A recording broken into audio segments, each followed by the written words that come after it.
En esta ocasión, la conversación estará a cargo de un licenciado en Letras Hispánicas por la Universidad de Guadalajara, pero que tiene un máster y un doctorado en Filología Española por la Universidad Autónoma de Barcelona, donde obtuvo el premio extraordinario de doctorado. También es investigador en el ISU de la UNAM en el área de Teoría y Pensamiento Educativo y profesor en la licenciatura en Pedagogía y en el programa de posgrado en Género de la misma universidad. Realizó el postdoctorado en Masculinidades y Estudios Culturales en el Instituto Iberoamericano en Berlín de 2014 a 2016 con una beca de la Fundación Alexander von Humboldt. Esta noche agradecemos enormemente la presencia del doctor Mauricio Zabalgoitia Herrera con el tema masculinidad, violencia y microfísica sexista. Mauricio, de nueva cuenta, mil gracias por compartir con nosotros parte de tus conocimientos. Yo les invitaría a que checaran toda la producción de escritos, tanto de artículos como en libros y revistas que tiene el doctor Zabalgoitia y que es muy enriquecedor todo eso. De manera que, pues, te dejamos los micrófonos, aunque teóricamente decimos que 45 minutos sirven para hacer una exposición, la realidad es que no. Y de lo que nos vas a hablar y de estas cuestiones que mencionas ahí como eso de la microfísica sexista, ¿qué será? Así que si te tardas más, no te preocupes. Al final de tu presentación, pues te pasaremos las preguntas que la gente haya colocado en el chat. Así es que me callo. Gracias, gracias Mauricio, y adelante, por favor. Bueno, pues muchísimas gracias. Comienzo advirtiendo que hoy tuve un examen de tesis un poco largo, luego reunión de la Comisión Interna de Igualdad de Género que presido en el ISUE, en el instituto donde trabajo, y después clase, así que esperemos que tanto la mente y la garganta me funcionen bien, pero bueno, no quería dejar de asistir. Es por supuesto un gusto enorme estar aquí con todas, con todos ustedes. Y pues por supuesto quiero comenzar agradeciendo al Colegio Mexicano de Posgraduados en Sexología, a todo el equipo organizador de esta serie de conversatorios que entiendo que son los primeros lunes de cada mes, como acaba de comentar Francisco. Miércoles, miércoles. Miércoles. Y sobre todo la doctora María Teresa Hurtado de Mendoza Zabalgoitia, vicepresidenta de este colegio y que es quien me invitó. Y además resulta que es mi prima hermana, entonces es todo un gusto estar aquí en esta comunidad de profesionistas y de profesionales en la sexología. Algo que debo decir me impone un cierto reto porque yo vengo, como habrán escuchado, del mundo de las humanidades, también de ese mundo que es el mundo académico, científico, de estudio. Y bueno, es en los últimos años, sobre todo a partir del postdoctorado que realicé en Alemania, que el mundo del género, sobre todo de la teoría feminista y de las masculinidades, llega a mi trabajo, a mi visión de mundo, ¿no? Porque sí, pienso que si hay alguna instancia teórica que cambia por completo la visión que tenemos de las cosas y del mundo, pues es la teoría feminista.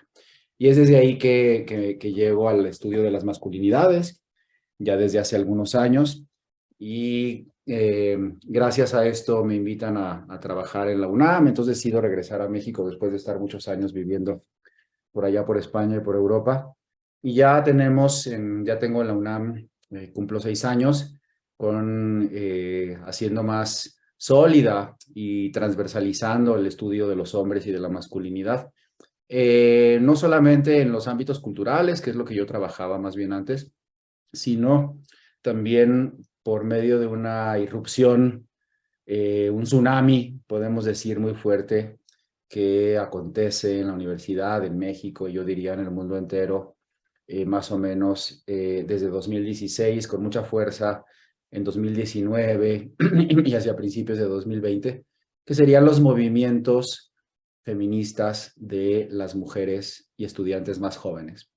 Esto en mi universidad tuvo un impacto tremendo, es decir, fue una fuerza inusitada que irrumpió y cuestionó no solamente las prácticas y las relaciones en todos los ámbitos y en todos los espacios, sino a la institución misma. Es decir, fue una fuerza inusitada. Siempre me gusta decir que, bueno, esto no surge de la nada, son ya décadas, ¿verdad? Años de investigación feminista en la universidad, de feministas formando a mujeres y hombres feministas, y esto eclosiona hasta un punto en el que las mujeres más jóvenes, las estudiantes más jóvenes, dicen basta en parte a eso que conocemos como violencia de género, ¿no? Pero que termina por aterrizarse y puntualizarse en prácticas muy específicas. Muchas de estas prácticas instaladas en las relaciones más mínimas, en las relaciones más cotidianas, tanto formales como informales, es decir, dentro de las aulas, dentro de las interacciones académicas, profesionales, pero también en toda la vida social que rodea y que define a la vida universitaria. Entonces, un poco este es el marco del que las y los invito a que partamos. Yo tengo un discurso a veces quizá un tanto teórico y académico, ese es mi mundo, por aquí anda mi gata, perdón, esta hora ya quiere que le haga caso y cariño. Claro, ese es el mundo del que yo provengo, pero bueno, siempre es un reto y una invitación muy interesante a asistir a este tipo de eventos en donde salimos del espacio universitario y académico, pues para compartir con especialistas como ustedes algunos temas o muchos de los temas que desde el género, el feminismo y las masculinidades tocan aspectos que son esenciales, me parece, para la sexualidad, para la sexología, para las prácticas que tienen que ver con lo sexoafectivo, etcétera. Entonces, me habría gustado tener un poco más de tiempo para aterrizar más mis ejemplos y las definiciones que hoy les voy a compartir. Pero bueno, la verdad es que el inicio del semestre siempre es rudo y siempre tenemos que preparar muchas clases y tesis y demás. Pero bueno, voy a estar haciendo referencia a todo lo posible al mundo que compartimos, a ese mundo que compartimos. Bueno, pues ya para no retrasarme más y comenzar, voy a compartir una presentación, se ve, ¿verdad? A ver, es muy larga, yo creo que Sí. cuando estemos por ahí en los 45, 50 minutos, me gustaría que ya detenerme. La estructura de la exposición, así a grandes rasgos, pues consta de, voy a ser más pequeña esta para poder ver mis apuntes. Se sigue viendo bien ahí, ¿verdad? Sí. Bueno, la charla consta de 3 partes, vamos a ver si llegamos hasta el final. En la primera introduzco el campo de estudios de las masculinidades, un campo que si bien no es nuevo, es ahora y es sobre todo a partir del fenómeno que acabo de describir, el reciente activismo y protesta de las jóvenes feministas, que comienza a tener una visibilidad mucho más amplia, una visibilidad que escapa a los departamentos de investigación y a los grupos de investigación y que de hecho saca con enorme velocidad y fuerza a la vida pública, a la vida digital, etcétera, ¿no?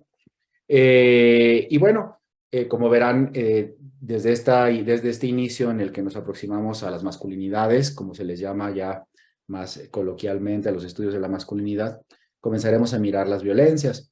La mayoría de mis ejemplos miran a la universidad, pero son ejemplos que pensamos se reproducen en la mayoría de los espacios de la vida pública, la vida doméstica, etcétera. En la segunda parte miraremos entonces formas de violencias cotidianas y a lo que yo concibo, pues porque ya saben en la universidad quienes hacemos investigación nos dedicamos a nombrar fenómenos, a ponerle nombre a situaciones que acontecen en la vida social y cultural y por supuesto también educativa. Y bueno, a falta de un mejor nombre por el momento, desde el equipo de investigación que dirijo, hemos nombrado o hemos pensado en la posibilidad de una microfísica sexista. Una microfísica sexista que es, de alguna manera, la confluencia de la violencia sexista y sexual. Una de nuestras tesis o hipótesis fuertes es que toda manifestación sexista tiene una base de sexualización del mundo, ya iremos entrando a estas cuestiones, y que también la investigación feminista, por supuesto, desde líneas muy diversas y desde hace ya mucho tiempo, ha denominado sexismo cotidiano. Finalmente, si llegamos, intentaré compartir algunas prácticas posibles que se nos han ido ocurriendo para comenzar a transformar y a modificar y a cuestionar esa relación tan cercana que existe entre la práctica y los ideales de la masculinidad y precisamente el sexismo cotidiano. Bueno, pues así a grandes rasgos, y si quieren que me detengan en algún punto, con mucho gusto. Bueno, ¿qué son las masculinidades o los estudios de la masculinidad? Pues es una área multidisciplinaria de estudios. Se interesa en general por las diversas formas de ser hombre, aunque no solamente, porque también existen las masculinidades femeninas. También se realiza preguntas, por ejemplo, acerca de qué significa entonces la masculinidad y sus formas, en contextos muy variados, muy específicos, pero precisamente relacionados por la propia práctica de la masculinidad. El hogar, ¿no? La política, el deporte, la educación, la universidad, la sexualidad, ¿no? Me parece que es importante remarcar que como campo de estudio, ¿no? Las masculinidades, como viene apuntado al inicio, se deben a la teoría feminista, es decir, no podrían existir sin la teoría feminista. Los conceptos, las nociones, los fenómenos, incluso los enemigos, ¿no? Contra los que trabajamos, provienen de la teoría feminista, de lo que la teoría feminista ha marcado un problema esencial en la vida, como un problema fundamental en el mundo, que no es otro que el de la diferencia sexual, ¿no?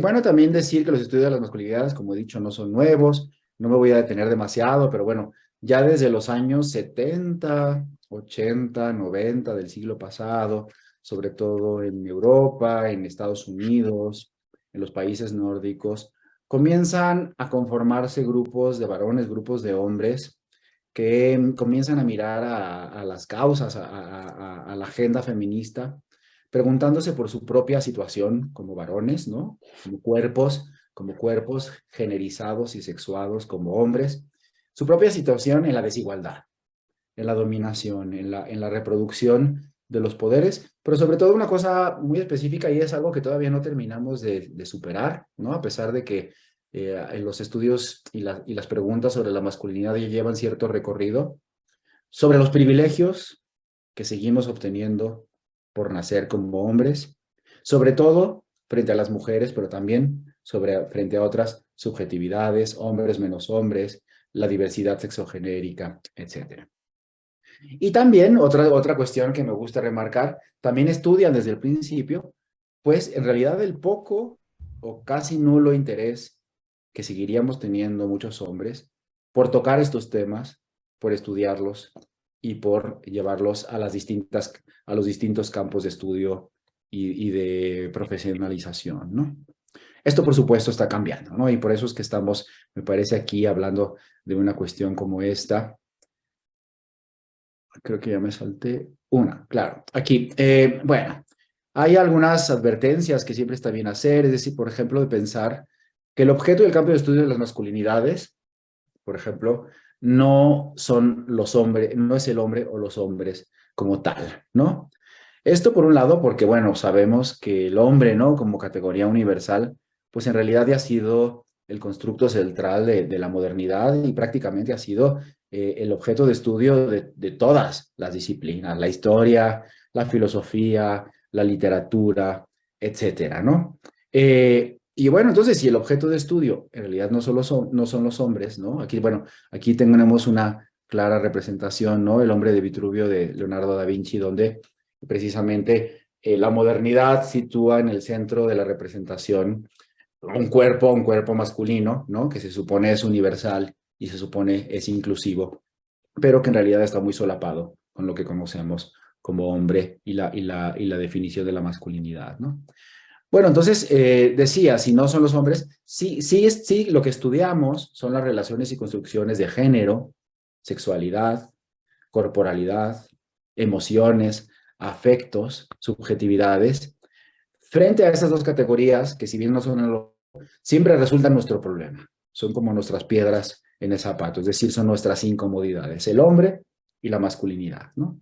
Entonces, con esto trabajamos en torno precisamente a construcciones sociales, culturales e históricas.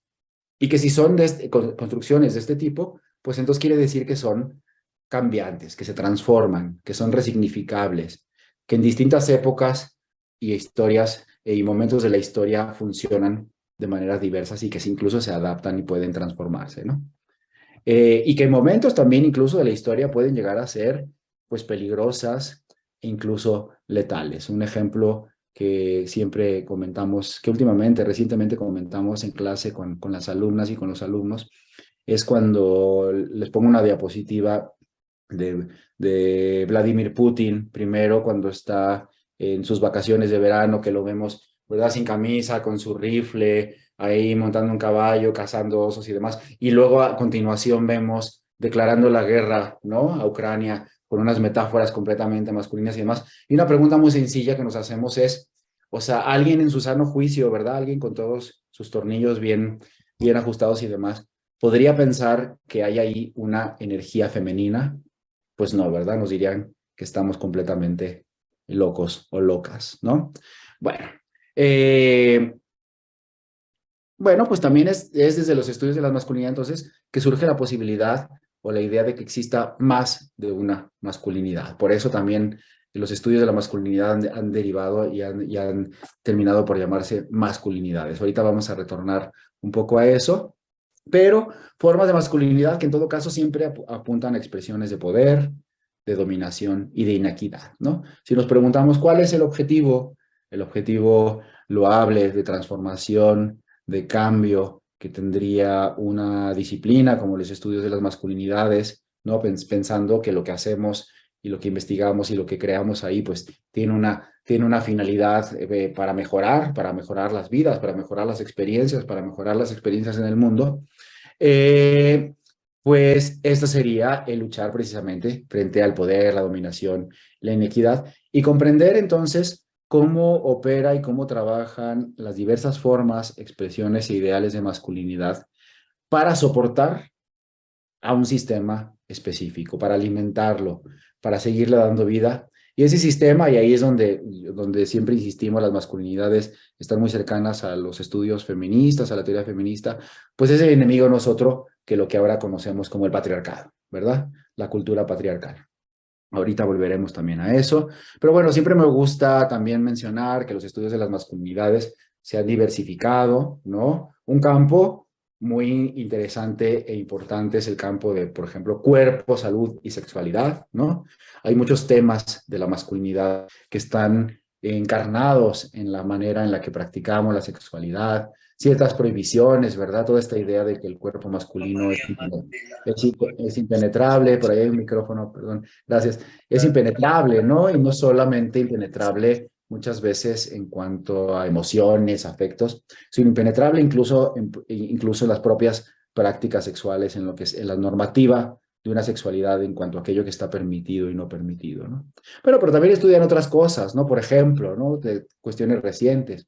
Estuvimos estudiando colegas en UNAM, pues por qué, por ejemplo, durante la pandemia los hombres se resistían a usar mascarilla y por qué los cubrebocas, ¿no? Y por qué en determinados momentos enfermaron mucho más, por qué asistimos mucho menos al médico y por qué morimos más por ciertas enfermedades que incluyen ese tabú, ¿verdad? De la revisión, y que están ligados a esos valores de la hombría, de la resistencia, del control, ¿no? Porque también muchas veces padecemos de enfermedades psiquiátricas, físicas, por esa invitación que nos hace la cultura patriarcal y masculina para reprimir nuestros sentimientos, para reprimir nuestras expresiones afectivas y demás. Porque también incluso ponemos en marcha sistemas educativos formales e informales en donde enseñamos a otros hombres estos valores de la masculinidad y estos ideales de la masculinidad, e incluso a veces castigamos a estos varones por no cumplir con estas normas. Y también porque esto, por ejemplo, lo vemos en los estudios que hacemos con los jóvenes, gracias, con los estudios que hacemos con los jóvenes estudiantes, pues porque ellos suelen ser más temerarios, porque suelen arriesgar más su vida en determinadas prácticas, ¿verdad? Deportivas. Cuando vemos los challenges ahora en YouTube de súbete a la cornisa del edificio, una patineta tal, aviéntate de no sé dónde, que ellos beban más y más jóvenes, que ellos comiencen a fumar y lo hagan más jóvenes, que el consumo de drogas sea mucho más incidente, incisivo en la población masculina, etcétera. Es decir, los estudios de la masculinidad también estudian el por qué, el cómo eso que desde el campo se llama la jaula patriarcal, pues como también no solamente involucra reglas que son especialmente incisivas, especialmente restrictivas con las mujeres, con sus cuerpos, con sus sexualidades, sino también, por supuesto, son duras también para los hombres, ¿no? El patriarcado, dicen los estudios de la masculinidad, nos quiebra desde muy pequeños y nos condiciona también desde muy pequeños. Y entonces ya con esto, ¿verdad? Comenzamos a mirar a la cuestión de las violencias en un término amplio, no solamente la conocida como violencia, que me parece que más adelante alcanzaré a puntualizar, sino en general las violencias como un bien, como una práctica, como una forma de organización del mundo y de la vida que está y que proviene y que pertenece y que está dentro del ámbito de la masculinidad.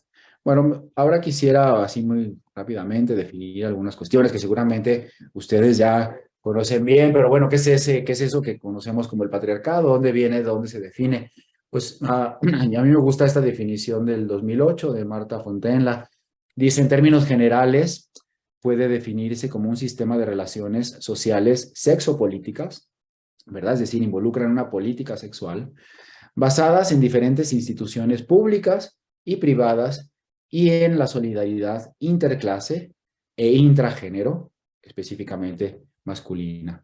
Un sistema instaurado básicamente por los hombres y por los varones en lo histórico y en el ahora, quienes como grupo social y ya sea en lo individual, por ejemplo en la casa, o de forma colectiva, por ejemplo en las instituciones, oprimen a las mujeres también en forma individual y colectiva, y se apropian de su fuerza productiva y reproductiva, de sus cuerpos y de sus productos, ya sea con medios pacíficos o mediante el uso de la violencia. Entonces ya con esto, ¿verdad? Siempre me gusta plantear la pregunta, cuando vemos en las marchas del 8M y en todas las manifestaciones feministas que cada día son más diversas, más dinámicas y más visibles, ¿no?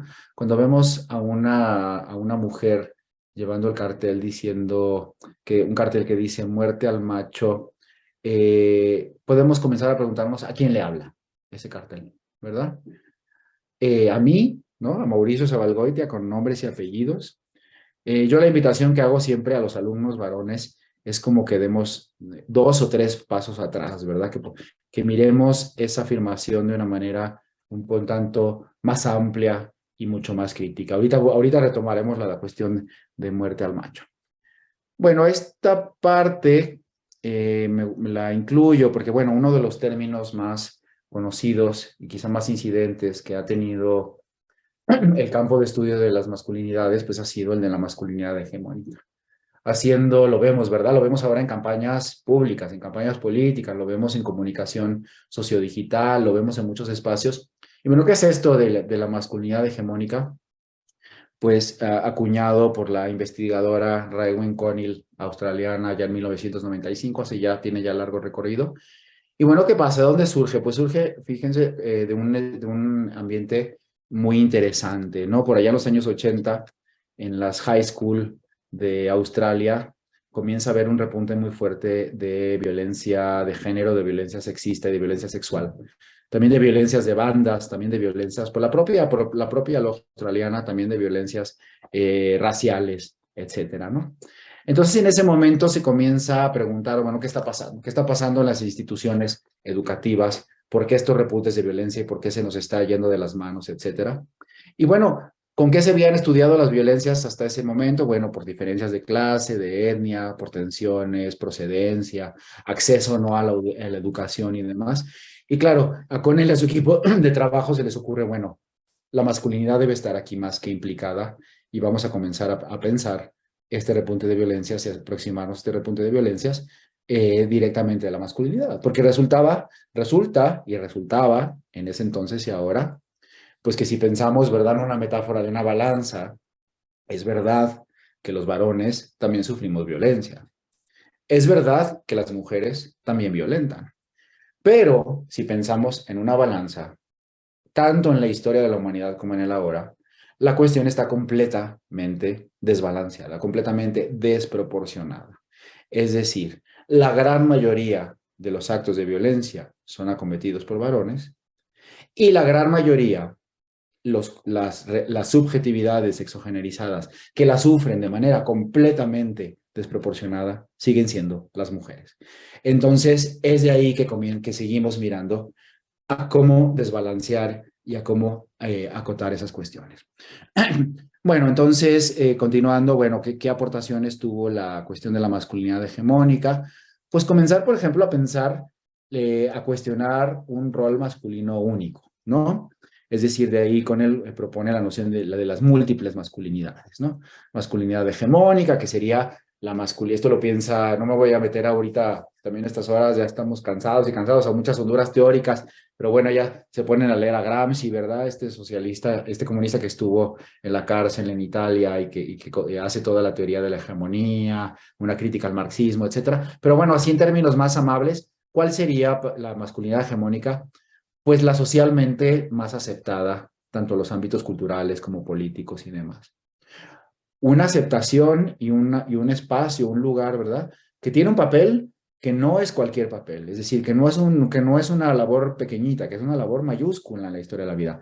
Es decir, esa función que tiene la masculinidad hegemónica, piensa con él, no es otra que legitimar al patriarcado, que darle vida y sostén a la cultura patriarcal.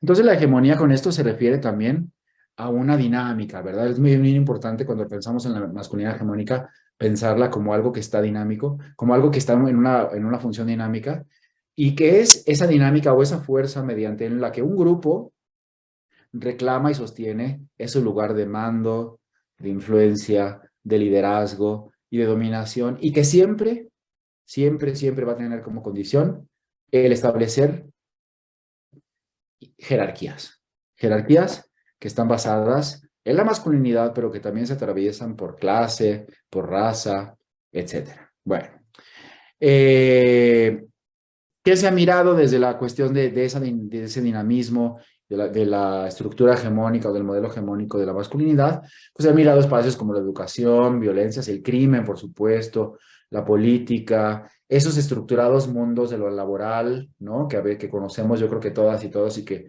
los mundos universitarios, porque yo trabajo en una universidad que es completamente jerárquica y que sigue teniendo de alguna manera una función y un espíritu, yo diría, masculinista en la mayoría de sus expresiones y funciones, cuestiones económicas, procesos bélicos, etcétera, etcétera. Bueno, aquí tenemos unos memes como para ver cómo ha saltado también la cuestión de la masculinidad hegemónica en ese mundo digital que se reproduce con mucho dinamismo, ¿verdad? Bueno, otra de los lugares, otra de las cuestiones también que podemos ver que se sostienen desde la masculinidad hegemónica son todos esos lugares comunes, también llamados estereotipos y roles de género, desde la teoría feminista, desde los estudios de género, pues que de alguna manera más o menos cercana siguen permeando nuestras conciencias, la manera en que vemos el mundo, la manera en que educamos, la manera en que nos relacionamos, de alguna manera también yo diría la manera en la que pensamos quiénes somos y quiénes queremos ser y hasta dónde queremos llegar. y que restringen, insistimos también, nuestras vidas, ¿no? La competitividad, el ejercicio, la fuerza, esa expresión constante de dureza emocional. Podemos pensar, siempre me gusta aterrizar esto con algunos ejemplos. ¿Qué pasa en un mundo profesional o laboral, por ejemplo, una junta de trabajo? ¿Qué pasa? ¿Qué diferencia hay entre manifestar cierta, lo que conocemos de mala manera como debilidad emocional, pensando en hombres o en mujeres, ¿no? Cuestiones, por ejemplo, como la musculación, todo lo que tiene que ver con la corporalidad, valores ligados a la valentía, el heroísmo, la paternalidad, todo lo que implica en términos no solo corporales, sino también afectivos e incluso sexuales, todo lo que rodea la noción de virilidad, ¿verdad? Toda esta cultura de la acción que está completamente reproducida en la sexualidad, en la pornografía que se consume, ¿no? Eh, Etcétera. Bueno, valores también más que se instalan como mucho más cercanos y mucho más próximos a subjetividades masculinas que tienen que ver con el éxito, con el triunfo, con la riqueza, etcétera. Voy a ir avanzando porque si no, no llegaremos. Estoy viendo que ya estamos a las 20:37. Bueno, ¿cómo vamos anudando y vamos llevando esto a prácticas muy específicas? Yo había anunciado de sexismo cotidiano. Algunas más, no quiero utilizar el término leve porque no son leves. En realidad me parece que todas se instalan dentro de un circuito que básicamente tiene la misma función de violencia, de sostenimiento del patriarcado. Es decir, se utilizan y reditúan básicamente lo mismo, pero bueno, que sí que podemos comenzar a pensar como dentro de una escala de violencia y masculinidad que va desde lo más micro hasta lo más macro. Micro, no porque sea pequeño su efecto, porque no sea importante, porque no sea incidente, sino micro porque trabaja precisamente, opera precisamente en las relaciones más cotidianas y más próximas que tenemos, ¿no?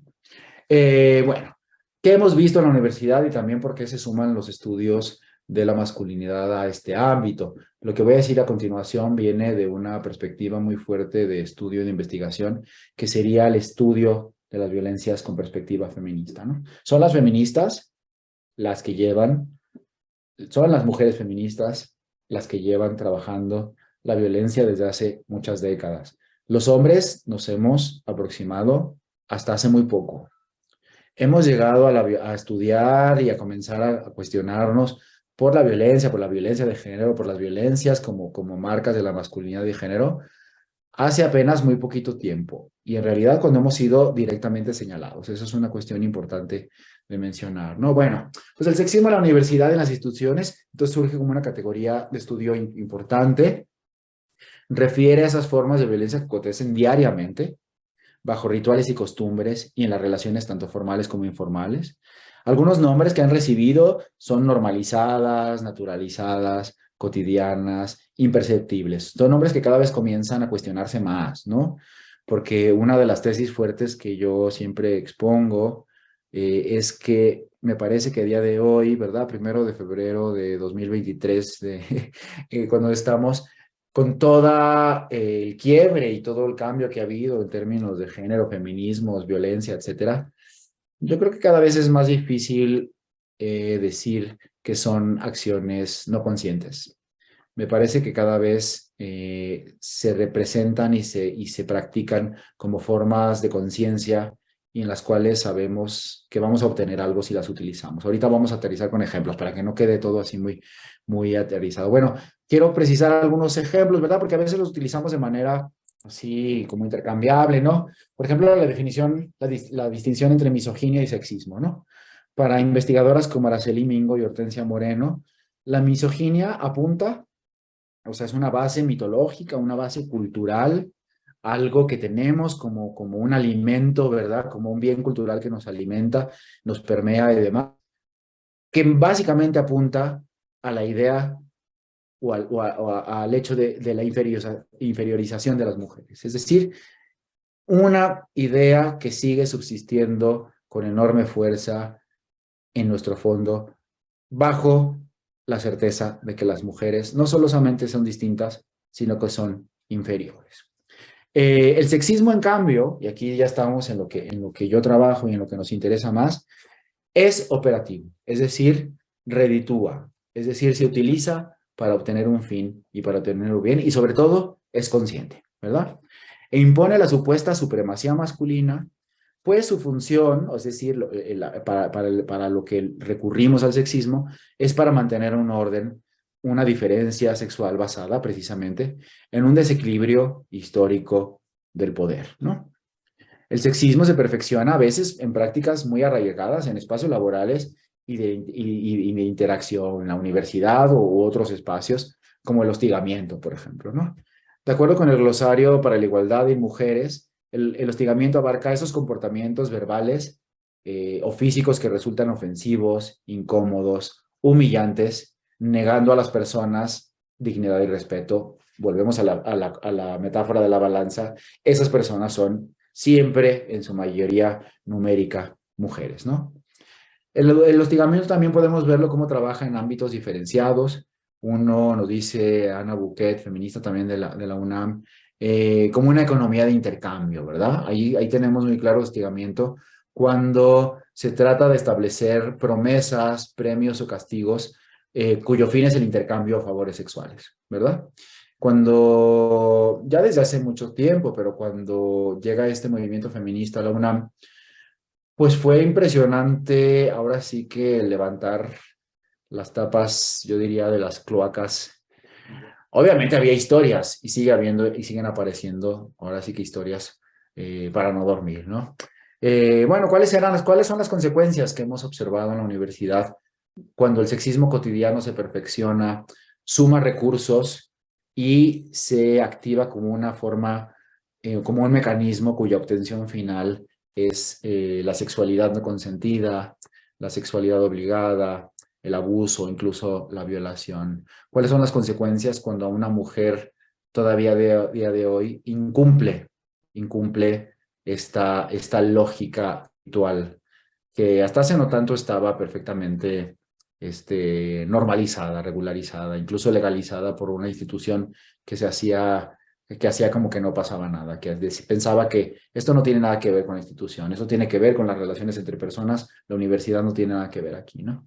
Bueno, pues un despido, quedar fuera de un proyecto, no obtener un ascenso, entorpecer los procesos de pago, los procesos económicos, promover historias de desprestigio sobre esas mujeres que se negaban a participar en las lógicas de sexismo y de hostigamiento, desacreditación, extorsión, etcétera, etcétera.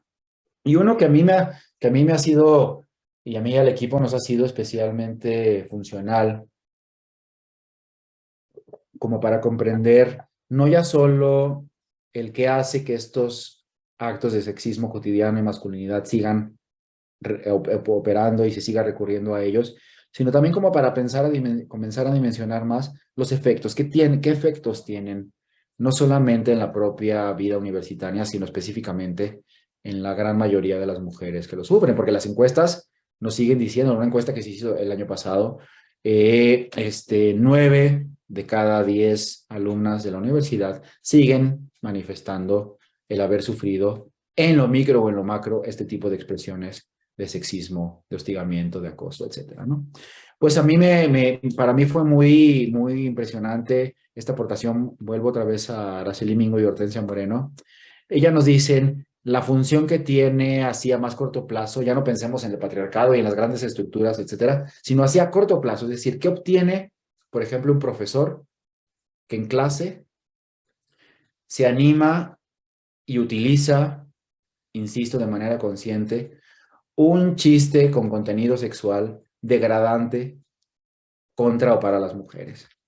¿Qué obtiene con eso? Pues nos dicen estas autoras, crear climas fríos sobre todo para las mujeres.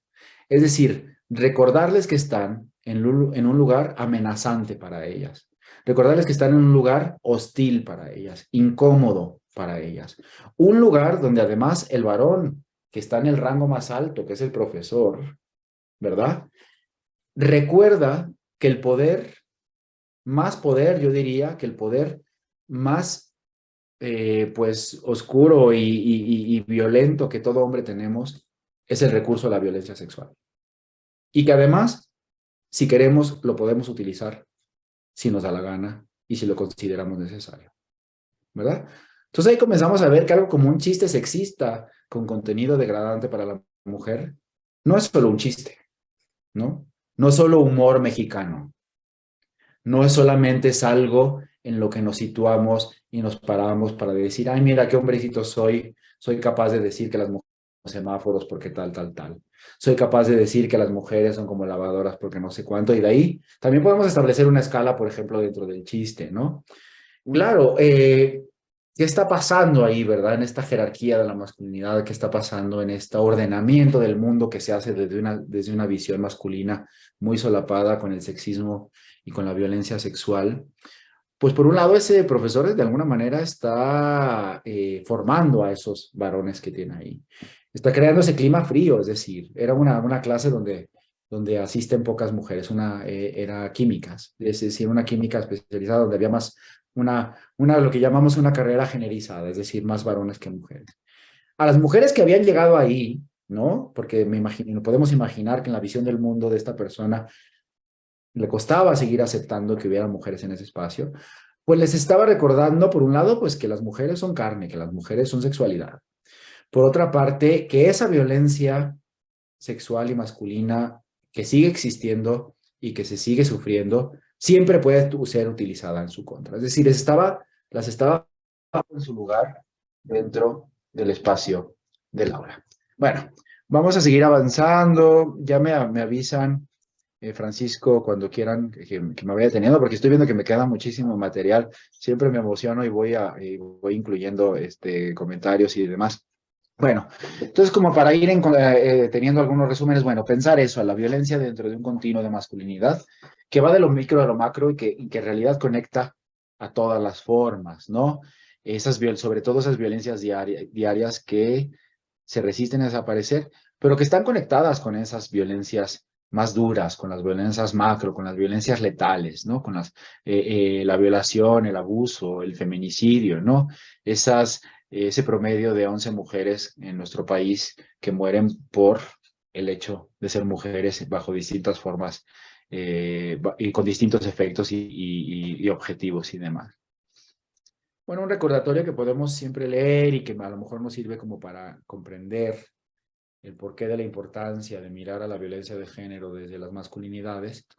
Hay una expresión de Luis Bonino, que es investigador español, que acuñó un término muy, muy importante, que ha tenido también mucho reflejo y que a nosotros en la investigación nos ha servido mucho para comenzar a mirar y identificar formas de sexismo cotidiano y masculinidad. Los micromachismos, ¿verdad? Es la aportación de Bonino. Bonino dice, por ejemplo, la violencia de género no es un problema de las mujeres, sino un problema para ellas. Un problema del que sufren sus efectos, un problema de una sociedad todavía androcéntrica y patriarcal que las inferioriza y se resiste al cambio. Finalmente, es un problema de los hombres, que son quienes la ejercen para mantener al orden de género, la toleran y la legitiman con mayor frecuencia. Y esto entonces, ¿verdad? Nos lleva a una pregunta, por ejemplo, en mi ámbito, donde yo estoy en la universidad. ¿Por qué a día de hoy, si se habla de violencia de género, se piensa que son mujeres investigadoras las que tienen que realizar ese trabajo? ¿Por qué sigue habiendo tan poquitos hombres que nos dediquemos al estudio de la violencia de género? ¿Por qué se sigue pensando, de hecho, que los hombres no tenemos género, que los temas de género son temas de mujeres y que nosotros no tenemos nada que ver con eso? Bueno, son preguntas interesantes y que nos hacen pensar. Bueno, cuanto a las masculinidades y violencia, bueno, ha sido también interesante y redituable en la universidad el comenzar a pensar que, en verdad, pues todas formas de violencia que acontecen en nuestro ámbito podrían y deberían quizá comenzar a mirarse también desde la masculinidad, ¿no? Violencias que se han mirado desde cuestiones sociales, desde cuestiones históricas de la propia universidad, desde cambios económicos, diferencias de clase, etcétera. ¿Qué pasa si situamos todo esto que hemos venido comentando sobre el solapamiento de la violencia y la masculinidad en estas expresiones? Me voy a saltar un poco para adelantar lo de la microfísica sexista. ¿Qué pasó entonces cuando comenzamos a hacer investigación? En mi caso específico en la Facultad de Filosofía y Letras, porque ya es donde yo doy clase. Pues con un taller que ya tengo 6 años impartiendo y que aquí agradezco a las alumnas feministas, porque se inscriben básicamente alumnas. Con los cursos de género y feminismo, etcétera, pasa un poco lo que acaba de pasar con la investigación sobre la violencia de género, que regularmente se inscriben mujeres. Regularmente se inscriben mujeres, a veces nos llegan algunos alumnos de la sexodiversidad, nos llegan alumnos trans, gays, etcétera. Y cuando llega a inscribirse algún varón cisgénero heterosexual, ¿verdad? Regularmente aguanta 2 o 3 clases y luego desaparece. Entonces, por eso agradezco aquí a las alumnas feministas, que son las que con las que activamos los primeros mecanismos para comenzar a observar, a ver, si existe la violencia sexista y sexual de forma cotidiana, instalada y operativa, institucionalizada en la universidad, pues tenemos que comenzar a ponerle nombre, tenemos que comenzar a identificarlas, tenemos que comenzar a clasificarlas, ¿verdad? Entonces, a día de hoy tenemos más de 180 expresiones identificadas. De manera intuitiva comenzamos a organizar como comentarios sexistas generalizados. Aquí tienen algunos ejemplos, no me voy a detener en todos. De crisis y de soporte entre varones, porque muchos de estos son formas reactivas, ¿verdad? Cuando los varones nos sentimos amenazados frente a discursos de género, discursos que cuestionan la propia práctica de la masculinidad, solemos reaccionar con violencia sexista, con violencia sexual, actos específicos de hombría, violencia, identificamos muchísimos casos también porque nos tocó el cambio de la pandemia de violencia digital, en memes, etcétera. Una constante sexualización simbólica, discursiva, textual, en las distintas interacciones, en aulas, etcétera, etcétera. Me salto cuestiones. Bueno, obviamente hice referencia a la definición de Bonino, fue de mucha utilidad. Lo que pasa con Bonino es que Bonino fue muy adelantado y lo supo ver muy pronto, pero se concentra mucho en el ámbito doméstico, que es todo un mundo, por supuesto. Es decir, ahí el mundo doméstico no está libre, por desgracia, de estas cuestiones. Algunos de los estudios más interesantes que se realizaron durante la pandemia, pues fue, por ejemplo, como en el confinamiento, cuando estuvimos encerrados, encerradas y realizando la vida laboral por medio de la conexión digital, pues se visibilizaron muchos problemas vigentes de género. Uno muy claro fue lo de las dobles y triples jornadas, es decir, cómo las mujeres trabajadoras en su casa, pues en realidad trabajaban, cuidaban, solucionaban la economía doméstica, limpiaban mucho más, tenían 2, 3, 4, 5 jornadas de trabajo sumadas además a su propio trabajo. Esto fue se hicieron estudios, están publicados en las páginas del CIEG, del Centro de Investigaciones de Estudio de Género de la Universidad, y son muy reveladoras. ¿Qué sucedió entonces también en estos espacios de interacción? Pues que las formas de violencia sexista y sexual crecieron, se exponenciaron, ¿no? Claro, entonces Bonino nos sirve volver a ver su clasificación. A mí me sigue ya sorprendiendo la fineza con la que descubre algunos de estos micromachismos. Algunos son muy claros, ¿no? Por ejemplo, el micromachismo que me parece que se visibilizó mucho en pandemia, es como todavía los varones seguimos teniendo mucho más recursos para blindar nuestro tiempo de trabajo, ¿verdad? Salía mucho en las investigaciones como no molestes a tu papá porque está trabajando, ¿verdad? No sucedía lo mismo, o no sucede siempre lo mismo con las mamás trabajadoras. Bueno, encubiertos, esos que llaman encubiertos, ¿verdad? Esos que son insidiosos y sutiles, dice Bonino, y en los que el varón ejerce un poder muy específico, que es el terror emocional. Y yo diría también incluso el terror sexual, ¿sí? Por ejemplo, mediante el silencio, la negación, el mal humor, todo eso de ¿qué te pasa, mi amor? Nada, no me pasa nada, ¿verdad? Y con ese blindaje que hace, está ya haciendo un terror emocional que quizás hace que la pareja o la otra persona piense y abra toda una estructura de baja autoestima, de no le gustaré, ya, ¿verdad? No quiere nada conmigo, ya, ya estoy fea, estará pensando en otra, etcétera, etcétera. Todo este tipo de lógicas que se actúan bajo un simple micromachismo de este tipo, ¿no? Bueno. Bueno, entonces con todo esto nos hicimos preguntas muy específicas relacionadas con el poder, ¿verdad? Con el poder que se ejerce desde estas prácticas, ¿no? No me quisiera detener en las cuestiones así más teóricas, ¿no? Ya luego los invito, como dijo Francisco, a que veamos, porque tenemos que mirar a algunas cuestiones teóricas para poder también realizar nuestros trabajos de campo y demás. Pero bueno, sí pensar, por ejemplo, en que el uso y recurso y mantenimiento de esta estructura sexista y sexual, que como violencia simbólica, física o sexual específica, ha funcionado como regla y como norma de vida, ¿no? Pues cómo ha establecido esas formas de desbalance de poder esenciales y fundacionales, ¿no? En donde si pensamos en un binomio, pues lo masculino y el hombre nos situamos siempre por encima de lo femenino y de la mujer, ¿no? Un poder productivo, un poder que anuda, ¿no? Esto lo vemos, por supuesto, con Michel Foucault, que es una, ya saben, una de las autoridades de muchas, incluso de la sexualidad, ¿no? Con su historia de la sexualidad 1, 2 y 3, de ahí vienen algunas de las definiciones que tomamos para lo que les voy a presentar ya muy brevemente ahora a continuación. Pero ese poder que, dice Foucault, no es el gran poder, no es el poder el del Estado, no es el poder de los gobiernos, tampoco no es ese poder de la guerra, de la invasión, de las colonias, no es ese poder que está en las grandes ligas y que es con el poder que solemos cuestionar, sino ese es un poder micro, ¿verdad? Ahí viene la idea de lo micro otra vez. Es ese poder que está en las extremidades, que ata las relaciones familiares, las relaciones sexuales, las relaciones corporales, las relaciones afectivas. Es ese desbalance de poder que nuevamente viene desde la masculinidad y se encarga de anudar y de organizar todas esas relaciones, a los cuerpos, a las miradas, a las expresiones y demás. Bueno, algunos ejemplos que nos sirvieron como para comenzar, entonces, pensaba que estaban aquí, ¿no? Sí, aquí los tengo primero, ahorita regresamos a las otras.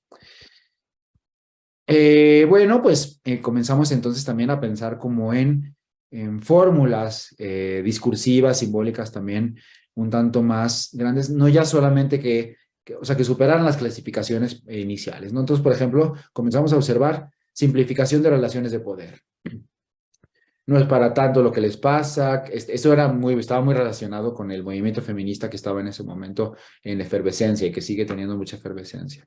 ¿Qué es lo que están pidiendo? Las mujeres ya tienen igualdad de todos los ámbitos, no aguantan nada,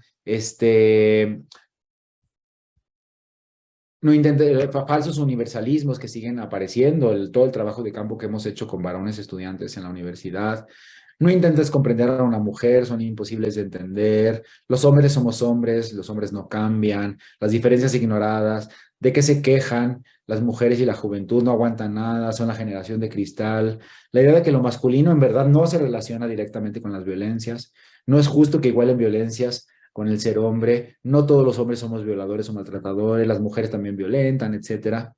Esto bajo la idea común de que en verdad son muy pocos hombres los que practican y participan de ellas. Esto nos llamó mucho la atención, la idea de que en un estudiante universitario de la UNAM, pues la idea de que la violencia, bueno, sí podría estar relacionada con la masculinidad, pero allá, con los criminales, con los locos, con los violadores, con los asesinos, con los desaparecen gente, y una total desconexión o la posibilidad de que, obviamente ellos no son asesinos, no son violadores, etcétera, pero una completa desconexión de pensar que muchas de sus acciones, situaciones y visiones de mundo en realidad están muy relacionadas con esas otras expresiones y demás. Bueno, por fin vamos a entrar a unas clasificaciones y ya con esto voy a ir cerrando porque además ya me está picando un poquito la garganta otra vez. Bueno, comenzamos entonces a ver formas, por ejemplo, retóricas, ¿no? La retórica es una disciplina, de verdad, del discurso cuya función es persuadir, la persuasión, ¿verdad? Esto se estudia desde los griegos, se estudian muchas disciplinas, la literatura, el discurso, la comunicación, etcétera. Entonces, además la retórica busca convencer a alguien de algo, ¿verdad? persuadirle, convencerle para que actúe en tal o cual dirección. La retórica es una herramienta fundamental, por ejemplo, en la política, ¿no? Trabaja con las emociones. Las emociones son su alimento, porque al mover emociones conjuntas, pues hace que grupos humanos deriven hacia ciertas posiciones, etc. Pero a su vez también la retórica prohíbe, la retórica censura, también imprime y trabaja además con subgéneros muy específicos, subgéneros que están muy relacionados con la expresión, con las expresiones de violencia sexista y sexual cotidianas, esas expresiones micro. Por ejemplo, trabaja en el chiste, en el refrán, en el ejemplo, en el dicho, en el lugar común, en el estereotipo. Estos son los recursos preferidos de la microfísica sexista verbal, ¿no? Ahí encontramos algunos, por ejemplo, como en el caso donde yo estoy, las mujeres de pedagogía son presas fáciles, esto lo decían estudiantes de ingeniería. No me detengo en todos los ejemplos, si quieren luego más adelante, si hay tiempo los compartimos, si no luego con gusto les paso también los textos, ¿no? Luego también comenzamos a ver que había algunas formas que no podían aislarse o que incluso no debían aislarse, que no era redituable si las aislábamos como un hecho puntual, etcétera. Y de ahí es que comenzamos a verlas como simbólicas, no solamente en esa definición, perdón, aquí vuelve el maestro de universidad, pero bueno, esa definición de Pierre Bourdieu, ¿no? De la violencia simbólica que involucra, cuya función es crear relaciones asimétricas de poder.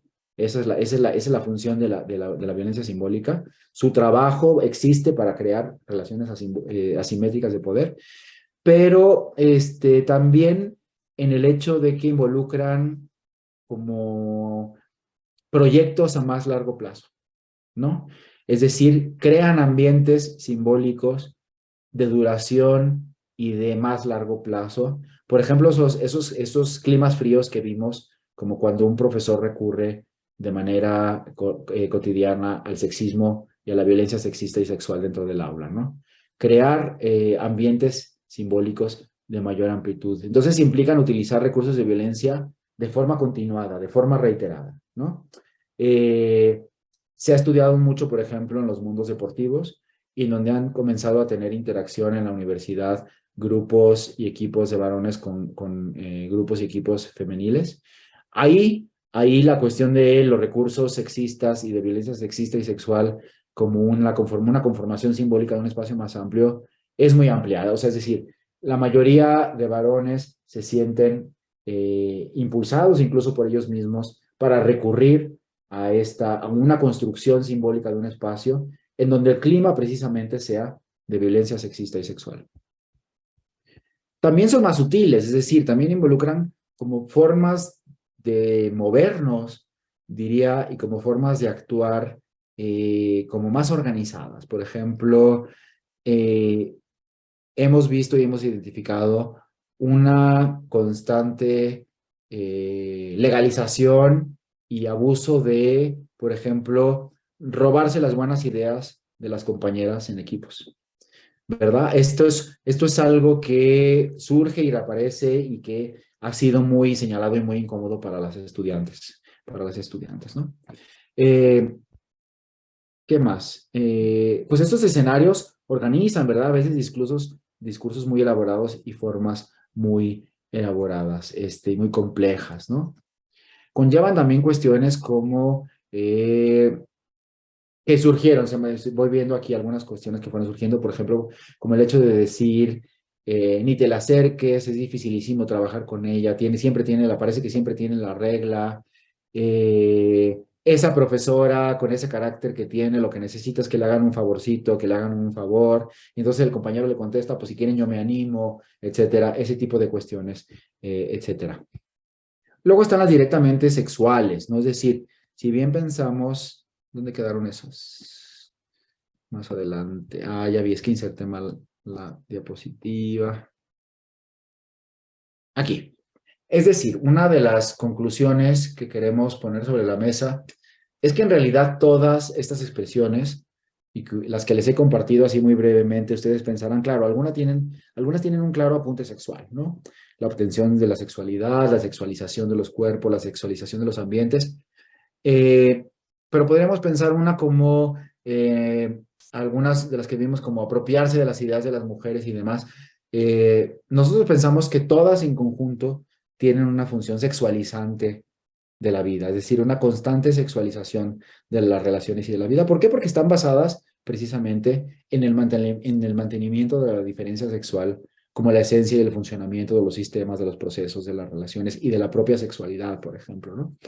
Pero bueno, hay unas que son muy claramente relacionadas con la obtención sexual, unas formas de microfísica sexista que hemos identificado muy claramente relacionadas y en donde el hostigamiento y el acoso son sus prácticas preferidas, sus prácticas también más incidentes, también las más dañinas, es decir, las que más minan la autoestima de mujeres, las que más condicionan su experiencia en la universidad y demás. Finalmente también, por supuesto, hemos identificado muchas formas kinésicas, gestuales, es decir, toda una serie de cuestiones de cómo nos movemos los cuerpos hombre, digamos, en el mundo, cómo ocupamos el espacio, cómo lo invadimos, ¿verdad? Y la típica es cómo nos sentamos en el metro abriendo las piernas, etcétera, manifestando, estamos aquí y demás. Y cómo esto también, vuelvo a insistir, tiene relación con otras formas y con otras expresiones que nuevamente van de lo micro a lo macro.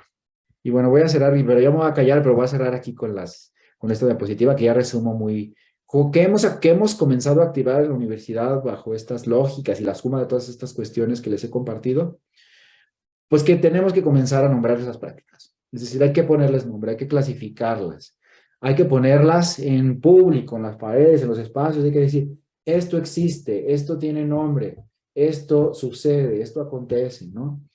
Otra cosa, que es una crítica que yo le hago a los propios estudios de la masculinidad, se dice mucho que los hombres tenemos privilegios por el hecho de ser hombres. Se dice mucho que nacemos con los privilegios, que los utilizamos, que de manera consciente e inconsciente nos beneficiamos de eso, ¿verdad? Contaba una alumna ayer del doctorado que es mamá y decía que ella misma, ahora con las clases y porque es del posgrado de género, dice, yo misma me estoy cayendo en muchas conciencias, o sea, me estoy dando cuenta de muchas cosas, ¿verdad? Me dice, el otro día, por ejemplo, me parece que no, fue muy divertido, nos hizo reír, dice, me dicen, sin duda reproduje un micromachismo, una forma de sexismo, porque claro, me doy cuenta que tiene un niño y niña, me dice, me doy cuenta que suelo decirle cosas a mi hija como, si mi hijo hace berrinche, como, déjalo, respétalo, es que es niño, dale su espacio y demás, y me dijo, y con mi hija soy mucho más severa, es decir, le permito mucho menos que pierda los nervios, que llore, que incumpla las cosas y demás. Hay mucho ahí en el mundo de la educación y demás. Entonces, bueno, y pero vamos a los privilegios. Eso, ¿qué es que un niño pueda hacer un berrinche y que la reacción sea déjalo, tranquilo, ya se calmará, es que es niño y demás? Pues eso es un privilegio. Eso es un privilegio que opera en la vida familiar, en la vida social. Entonces, comenzar a ponerle nombre a los privilegios. ¿Qué privilegios seguimos reproduciendo y de los cuales nos seguimos beneficiando en todos los ámbitos de nuestra vida? Los familiares, los profesionales y yo diría incluso los sexuales. ¿Cómo se enseña y se aprende el género? No ya el género, ese género que pensamos que tiene que ver solamente con las mujeres, el género como hombres, es decir, cómo nos generalizamos como hombres, es decir, cómo nos pensamos como sujetos de género. Una estrategia que a mí me gusta y que a veces saca un poco de onda a los estudiantes en la clase, pero que hace reflexionar mucho, es cuando nos comenzamos, por ejemplo, a nombrar como cuerpo con pene criado como varón. Porque ahí nos damos cuenta entonces que los cuerpos con pene criados como varones, que conocemos como hombres, también somos identidad de género, también somos expresión de género, también somos un cuerpo sexualizado, también somos un cuerpo con sexo. Es decir, y que además no somos el único, ni somos el principal, que estamos dentro de un espectro que resulta que en el momento en que hemos desviado un poco la mirada hacia eso, han comenzado a surgir otras expresiones de género, han comenzado a surgir otras expresiones de sexualidad, género no binario, género fluido, transgénero, transexualidad, intersexualidad, asexualidad, pansexuales, etcétera, etcétera, etcétera. Y también dónde me sitúo en el continuo de violencias, dónde estoy parado yo en este momento, ¿verdad? En mi vida afectiva, en mi vida sexual, en mi vida profesional, dónde me paro dentro de ese continuo que va de lo micro a lo macro. Y también me parece lo más importante, qué acciones realizo con lo cotidiano. Y con esto ya termino. Yo siempre les pregunto a mis alumnos, cuando ustedes en un grupo solo de hombres, en una fiesta, en un gimnasio, en un vestidor, en un chat, reciben o escuchan un chiste sexual degradante contra las mujeres o contra los homosexuales y demás, ¿qué hacen? ¿Se quedan callados? ¿Se ríen? ¿O de alguna manera reprimen o reaccionan ante el compañero varón que lo está realizando? Y bueno, con esto ya voy a terminar. Muchas gracias. Y si quieren y hay preguntas, ahora las compartimos y las comentamos. Al final ya no supe ni cuánto hablé, Francisco, pero bueno. 1 hora con 9 minutos, pero Ándale, siempre repitiendo. estuvo muy bien. Me hubieras dicho ahí Oye, ya no, no, corta, no, no, termina. no, sensacional. Oye, ¿puedes dejar de compartir tu pantalla, Claro, por sí, favor? espérame. Primero que nada, pues muchas gracias por esta magnífica exposición y vas a ver algunas cosas en las que coincidimos y se podría decir, esto no ha terminado. Así que esperamos que para la próxima no des tantas clases para que llegues con la garganta menos dañada. Mira, dice Magnolia Telles que hizo varias observaciones. Dice, un libro muy sencillo y claro sobre lo que hablas es Micromachismos cotidianos de Claudia de la Garza y Heréndira Derbez, que nos permite tanto a hombres como a mujeres reconocer estas actitudes, palabras, gestos, etcétera, que terminan siendo violencia. Dice la misma Magnolia y la apoyo totalmente. Hagamos una segunda sesión contigo, Mauricio, y pone unas manos como rogándolo para que alcancemos a ver todo el tema. Si quieres hacer comentarios al respecto, porque pues yo tengo otras preguntitas Claro, que con se me Claudia, fueron ocurriendo. perdón, a Claudia Lagarza la conozco bien porque además trabajamos en el mismo, bueno, ella es la directora del Museo UNAMOY y ese museo depende del instituto, así que hemos colaborado mucho, hemos dialogado mucho sobre esto. Claro, ella ha elaborado mucho la línea muy importante y me parece muy reveladora en la que en algún momento se comenzó a cuestionar desde el feminismo la noción de micromachismo. Las feministas con mucha razón reaccionaron y dijeron, es que no son micro, es decir, o sea, como que micromachismo, es decir, como la incidencia, su recurrencia es tanta que tiene una incidencia muy fuerte sobre todo sobre las mujeres y demás. Y claro, desde ahí que se ha problematizado la cuestión, bueno, lo micro precisamente es que está en las relaciones más pequeñas y demás. Pero Claudia ha sido muy clara, por ejemplo, decir, bueno, de micro nada, ¿verdad? Es decir, ella me hablaba, platicábamos un día de una estrategia pedagógica, se llama Historia de Vida Sexista, que viene también de un proyecto que les invito a ver, porque además ya tiene una versión en español, que es el de Laura Bates, que tiene su libro también, Sexismo Cotidiano, y esta investigadora comenzó a invitar a las mujeres del mundo a decir, compártanme formas de sexismo cotidiano que hayan sufrido.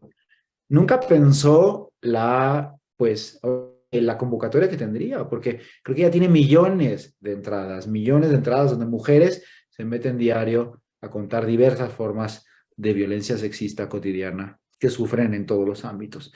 Entonces de ahí surgía la idea de la historia sexista, ¿verdad? Que yo he trabajado también con las alumnas feministas y es como, bueno, ¿qué sucede en la vida de una mujer desde que sale de su casa hasta que llega a la universidad, por ejemplo? ¿A cuántos actos de sexismo la clasificación que yo les ofrecí, retóricos, simbólicos, kinésicos, sexuales, se enfrenta en un recorrido, ¿verdad? Además, con un hecho que también tenemos muy fuerte, porque no sé si conozcan a Rita Segato y si no se la recomiendo muchísimo, es una feminista bien potente, la feminista más importante, yo digo que ahora del mundo, que le ha entrado el tema de las violencias y la masculinidad de manera muy fuerte, con un tema muy oscuro y muy importante, que es la cuestión de las asesinadas de Juárez, ¿no? Ahí es donde ella surge y propone unas nociones muy interesantes y demás. Pero bueno, ella dice, ¿qué sucede? También, además, nos tenemos que preguntar que entre más investigamos sobre la violencia sexista y sexual, esta en lugar de disminuir, sube. Se perfecciona, ¿no? Se reproduce, etcétera. Bueno, y por otro lado me gusta, gracias por traer a colación esto del mansplaining y todas esas formas de sexismo cotidiano, de micromachismo, de microfísica sexista masculina, que han comenzado a tener un nombre, pues porque son los más notorios, ¿verdad? El mansplaining, el ghosting, el manterrupting, y me voy a permitir dar dos ejemplos muy claros. Hace no mucho, en una reunión profesional, ¿sí? En jerárquica, como son todas las reuniones quizá profesionales, digamos que la segunda al mando, que era una mujer, estaba informando junto con el primero al mando, que era un hombre. Pues en algún punto de la reunión, de la sesión, bastó que él hiciera así para que ella se callara. Ella lo estaba explicando perfectamente. Él hace así, cierra su libreta, coge así, levanta la mano y ella guarda silencio. Eso es un caso terrible, ¿verdad? Además, terrible. Además, ahí está todo en lo gestual, en el uso del espacio y demás. Y luego uno de ghosting muy desagradable. A veces uno hace trabajo de campo sin querer. Yo a veces, yo cuando termino ya muy cansado, hoy no porque estoy con ustedes, pero bueno, regularmente hasta ahora me voy al gimnasio y ya ahí me mato y ya hago todo tipo de ejercicios para llegar ya cansado y dormirme. A veces en los espacios de masculinidad, eh, ya no entré por esa parte, me la salté porque bueno, es todo otro tema de la masculinidad. La masculinidad dice, la masculinidad para trabajar, para mantenerse como un bien, necesita de la asociación. Es decir, necesita de hombres asociados, compartiéndose materiales de la masculinidad y algunos materiales de la masculinidad preferidos son los de violencia sexual contra las mujeres. Chistes, por ejemplo, ejemplos. Pues hace poco, les digo, a veces uno intenta desconectar ese trabajo de campo sin querer. En el gimnasio al que voy, ya luego en el vestidor, sobre todo días como viernes, ya las conversaciones más relajadas, ya se comienza a hablar de pues a dónde vamos a ir a tomar unas chelas, dónde es la fiesta de hoy, etcétera. Y unos jóvenes universitarios, porque estoy convencido de que lo eran, uno de ellos comienza a contar, uno le pregunta, oye, ¿qué pasó al final el otro día en la fiesta con fulanita? Y entonces este chico muy joven, es lo terrible. A mí se me paraban la ansiedad y un poco el enojo también y demás. Comienza a contar muy brevemente, con anécdotas además muy explícitas, pues básicamente cómo había convencido a la muchacha, cómo la había emborrachado, cómo había logrado acostarse con ella. Y luego remata contando con un micromachismo que tiene nombre también universal que se llama ghosting, cómo al día siguiente había tenido que bloquearla y congelarla porque la otra ya se estaba emocionando. Entonces cuando uno dice, claro, todo esto que pensamos que ya hay un cambio, ¿no? Que pensamos que debería ya penetrar sobre todo en ambientes universitarios, etcétera, pues sigue operando, sigue funcionando. Es decir, sigue siendo la lógica bajo la cual la asociatividad masculina sigue mirando al mundo, a la sexualidad, a las mujeres, a los cuerpos, a las relaciones, ¿verdad? Entonces, ghosting se llama eso, congelar a la mujer para que no se vaya a emocionar, no vaya a pensar que lo que pasó va a llegar a más. Bien, anoté un montón de preguntas, pero pues voy a hacer tres nada más y luego regreso al chat. Una, ¿existen espacios universitarios donde haya menos hostigamiento y sexismo? Dos, necesitamos nos compartas las actividades que realizas para asistir, a lo mejor firmar un convenio, tu departamento aquí con el colegio, quizá podamos hacer investigación de manera conjunta. Y tres, me parece que se intenta hacer mucha investigación con criminales sexuales para ver por qué agreden. Y yo siempre he pensado, ¿valdría la pena investigar por qué no violan o agreden los hombres en sociedades como esta, en la que resulta tan fácil realizarlo? No sé si me explico. Vivimos una sociedad donde es sencillo agredir a las mujeres. ¿Por qué no lo haces, hijo? ¿Se puede investigar eso? ¿Valdría la pena? Entonces, si quieres ahí, me contestas y hay más del chat, Mauricio, por favor. Gracias. Mira, la primera pregunta me toca mucho. Justamente yo ya después de 4 años con este proyecto, en lo último, lo que ya me estoy aproximando es en una pregunta que últimamente me apasiona, pero también me quita un poco el sueño, que es por qué en una universidad como la UNAM, la principal universidad de México, y luego también decimos que de América Latina, etcétera, y demás, una universidad muy grande, muy representativa, con unos rankings muy especiales, muy destacados y demás, Porque a día de hoy existen muchos activismos, activismos de feministas, activismos queer, activismos LGTB+, y demás. ¿Por qué a día de hoy no existe ningún grupo de activismo de varones, activismo profeminista, activismo antipatriarcal y demás? Y pues la conclusión que tengo así más a mano y la respuesta que tengo más a mano es porque no lo habíamos necesitado, no se había necesitado. Por lo menos hasta el 2019 no había sido necesario que los hombres nos situáramos y nos preguntáramos estas cuestiones. Entonces, entonces esto me lleva a una respuesta como, ¿existen espacios? Sí, o sea, tampoco ni me conviene a mí ni a nadie ni situarnos en los espacios más terribles. Para mí fue muy revelador y muy enriquecedor. Uno de los logros feministas, lo voy a intentar resumir lo más posible, pero bueno, uno de los varios logros feministas de ese activismo que transformó la universidad fue que en facultades como la de letras, filosofía y letras, se crearan asignaturas obligatorias con perspectiva de género. Es decir, por primera vez, y esto es muy histórico, a mí me encanta, además me siento muy completamente honrado de haber participado en esto y que me haya tocado. Por primera vez en la historia, me parece, facultades enteras, en todas sus programas, en todas sus instancias y demás, todo alumno, alumna o alumne que llegue va a ser formado con perspectiva crítica de género. La asignatura se llama Género, Violencia y Ética Comunitaria. He tenido la oportunidad de darla 2 semestres y para mí ha sido una experiencia única el tener contacto, no ya por supuesto con las jóvenes que cada vez tienen más conciencia feminista, que cada vez están más formadas, más leídas, más interesadas por el tema. Eso hace muy rica la clase, pero por primera vez tuve contacto, no como en el otro taller que les contaba que es optativo, que ahí se van corriendo. Aquí tenía a los varones, sobre todo cisgénero heterosexuales, obligados a estar, obligados a presenciar, obligados a escuchar, a formarse y demás. Y yo ahí veo cambios positivos, es decir, no todo es terrible, no todo es malo. Es decir, muchos jóvenes mexicanos de esta ciudad se están preguntando, ¿qué pasa? ¿Qué está pasando? ¿Por qué han sido educados así? ¿Por qué reproducen violencias? ¿Por qué han acometido algunas prácticas? ¿Por qué tienen esta idea de las relaciones, de la sexualidad? ¿Por qué tienen que recurrir a estos mecanismos y demás? Y yo veo preguntas muy genuinas y muy válidas en muchos jóvenes. Es decir, yo creo que hay esperanza, nos tenemos que poner también en este canal. Es decir, si bien hay otro extremo, porque otro de los problemas que tenemos en la educación, hay un grupo que se llama Masculinismo México, que está en Facebook, donde hay alumnos de Ibero, de la Náhuac, del ITAM, de la UNAM, y en donde ahí la cuestión es el otro extremo, es decir, cómo nos reagrupamos los jóvenes para seguir obteniendo lo que ellos llaman nuestro natural acceso al cuerpo de las mujeres y etcétera, ¿no?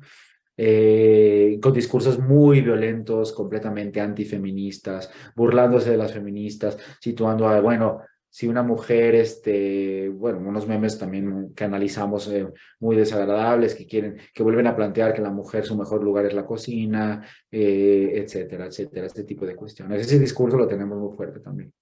Voy a la segunda parte, me encantaría lo del convenio, es decir, yo creo que sería muy enriquecedor conocer sus puntos de vista. Hoy estoy hablando yo un montón, ya no sé si va a dar más tiempo, pero con gusto lo hacemos ya si quieren, ya en donde yo ya no me ponga aquí como el profe, sino ya que podamos intercambiar experiencias. Para mí siempre es muy enriquecedor tocar todos los ámbitos y evidentemente el ámbito del estudio de las sexualidades humanas, las prácticas sexuales, la incidencia que ha tenido el género, el feminismo, las preguntas sobre la masculinidad en las transformaciones sexuales me parece bien enriquecedor y me parece que es algo en lo que tenemos que dialogar de manera más directa. Con gusto les vamos a pasar las actividades que organizamos en el ISUE, tanto desde la Comisión Interna para la Igualdad de Género como desde mi proyecto específico que justo acabamos de fundar este mes de manera formal y se llama Seminario Permanente sobre Estudios de las Masculinidades y la Universidad.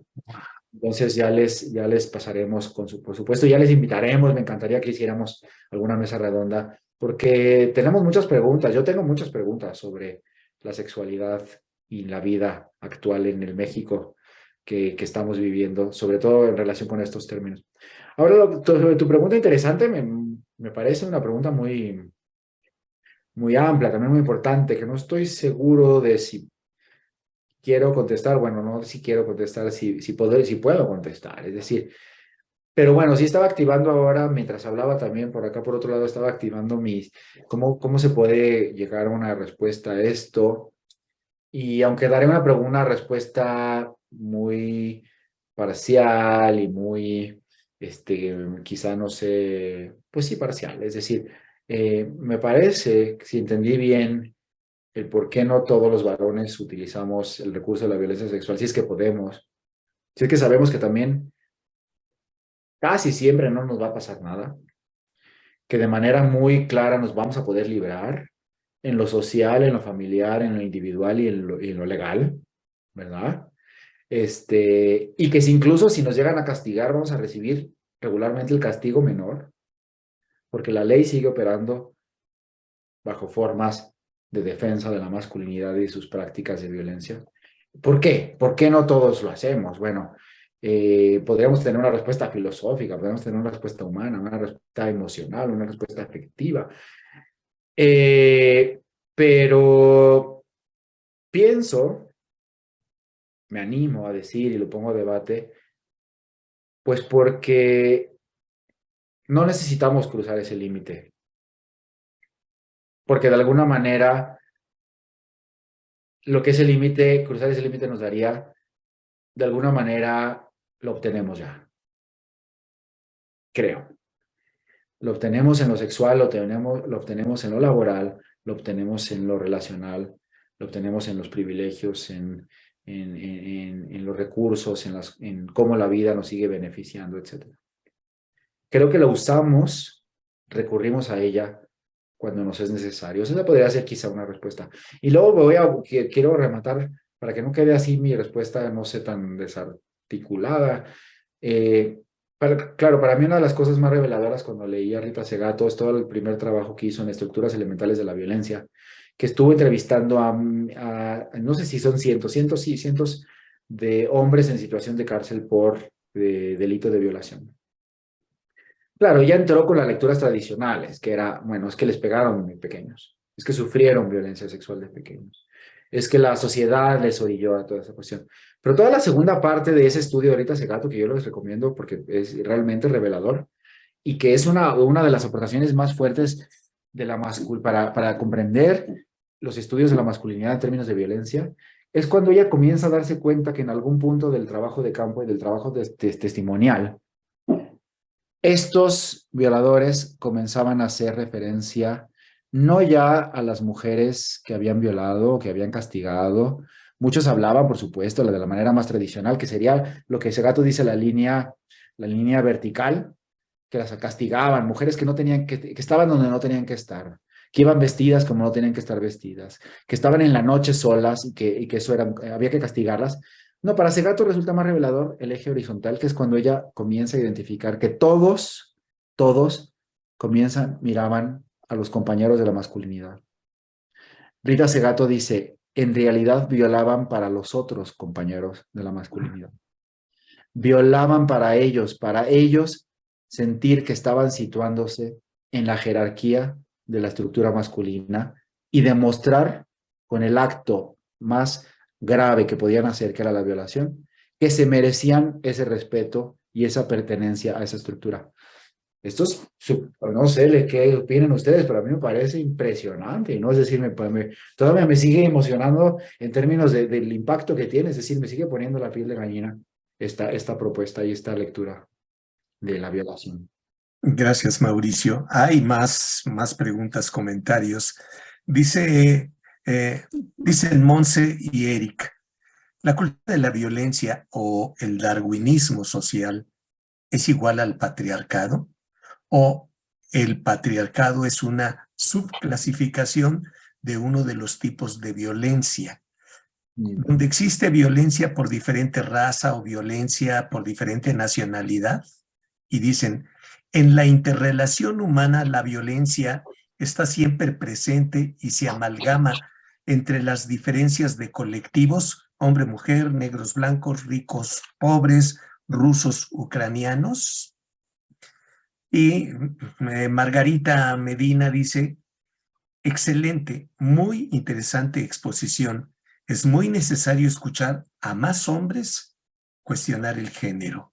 Y te paso la otra, dice Marta Gutiérrez. Felicidades por tu conversatorio. Hace días vi la película de la vida de Rosario Castellano, Los Adioses. Si queremos ver cómo desde hace cerca de 70 años esta escritora empieza a evidenciar esos micromachismos, ahora se pone nombre y se teoriza. Si quieres, ahí te lo dejo. Y hay más. Gracias. Sí, ya, si les parece, vamos cerrando un poco. Bueno, no sé cuánto duran los conversatorios, pero mañana vuelvo a tener que levantarme muy temprano. Esa es la razón buena. Pero lo que más me ha gustado es la posibilidad de abrir un segundo espacio que haremos con gusto. Ujú, También ujú. ya podemos mirar algo presencial, estaría muy bien hacer algo en el ISUE, hacer un intercambio Wow. de puntos de vista y de experiencia, sería fabuloso, eso me ha emocionado mucho. Sí, la violencia pienso que hay que entenderla interseccionalmente y esto no es que lo piense yo, es que también viene del feminismo. Es decir, los feminismos en plural cada vez son más claros a la hora de decir no iremos muy lejos si seguimos mirando solamente determinados espacios y demás. Por desgracia, en espacios y contextos como el nuestro, América Latina, hay que pensar en términos de violencia por motivos de raza, de clase, de procedencia, etcétera. Es decir, la violencia sexista y sexual encuentra un recurso muy fuerte en estas capas y en estas formas de inclusión y de reproducción de la dominación, ¿no? Entonces, claro, de ahí que hay ahora feminismos negros, feminismos lésbicos, feminismos indígenas, feminismos de la diferencia, etcétera. Y es desde ahí que han comenzado a abrirse espacios de dominación y de violencia con marcas de género y de sexo que hasta hace no mucho no estaban del todo identificados, ¿no?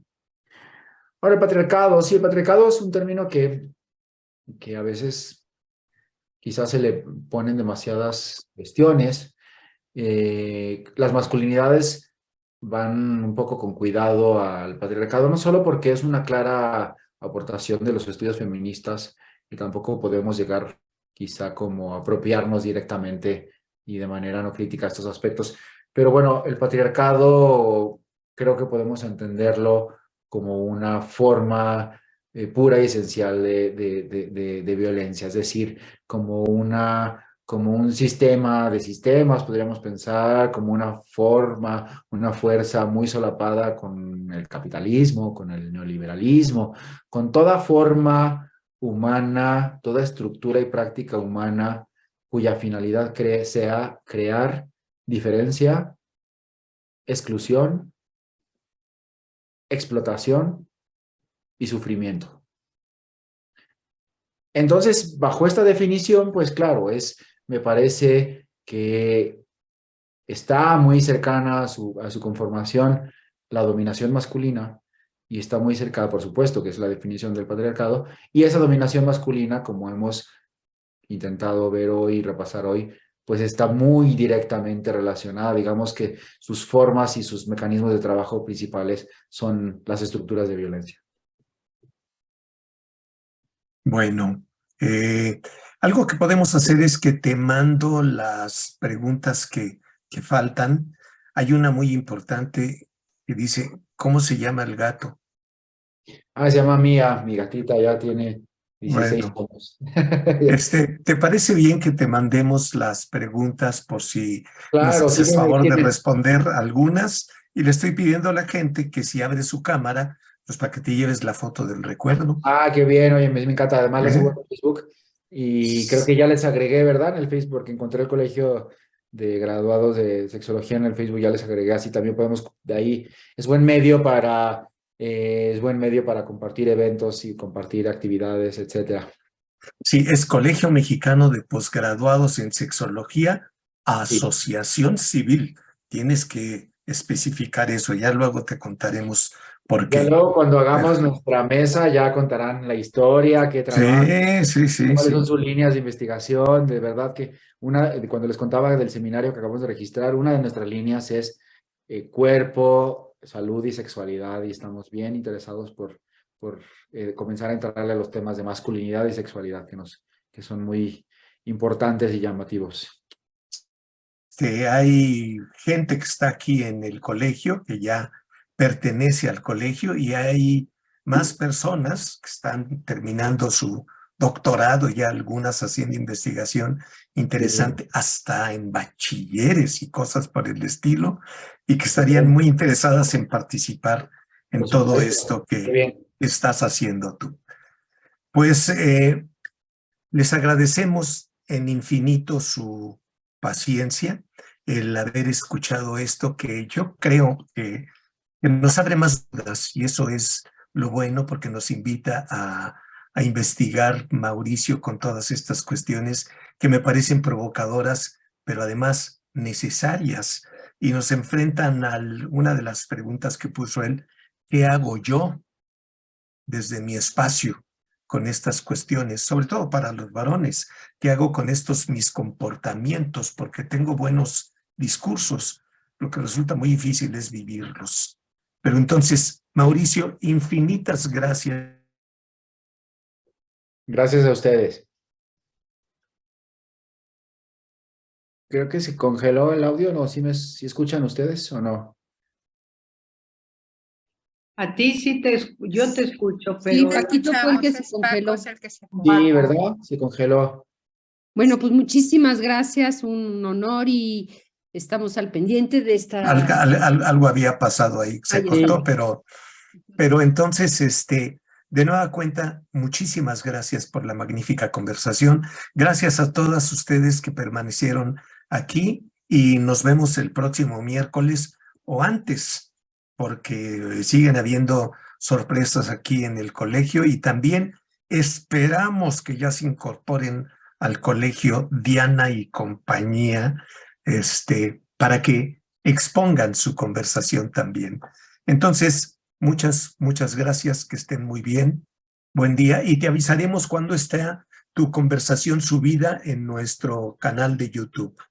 De acuerdo, muchas gracias. Aprovecho para dar las gracias, Tere. Un abrazo, gracias por la invitación, ¿eh? Y Francisco y a todas las personas del colegio, gracias. Muchas gracias, hasta luego, buenas noches.